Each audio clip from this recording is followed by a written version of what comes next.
Hola! Des de Reus volem agrair a tot l'equip de FANOC la gran tasca que feu i agrair-vos tot el que ens heu ajudat. I també vull agrair a tots els que me van entretenir a l'hospital quan jo estava malalta, perquè quan jo m'avorria molt, ells estaven allà i m'ajudaven molt. Moltes gràcies. Moltes gràcies! Hola, soc la mama Daniel i voldria donar les gràcies de tot cor a la tasca que feu des de FANOC, als voluntaris que sense esperar res de ningú doneu el vostre temps i que el vostre temps per nosaltres és or, perquè ens cuideu i podem fer moltes, dedicar-nos cosetes. Records a la Bet i a l'Anna sobretot i a la gent de càmeres.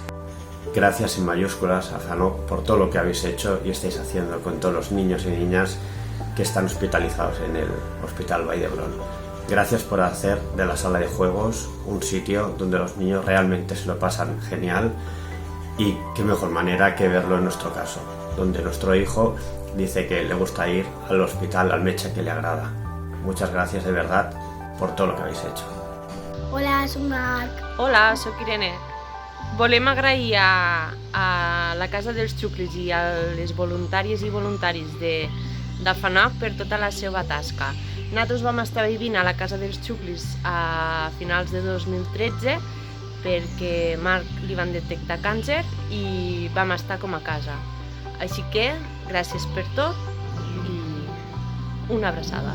Voluntariat és diversión! ¡Y oxigen pels pares! Quería felicitar a todos los que forman parte de la Fundación FANOC de la planta de oncología del Vall d'Hebron. Tuve que soportar mucho con el cáncer y tengo muchos recuerdos malos, pero en esos recuerdos malos recuerdo a gente maravillosa que me hizo sonreír y que me arropó con su cariño. Gracias por vuestra paciencia y por las ganas de hacerme reír. ¡Feliz día!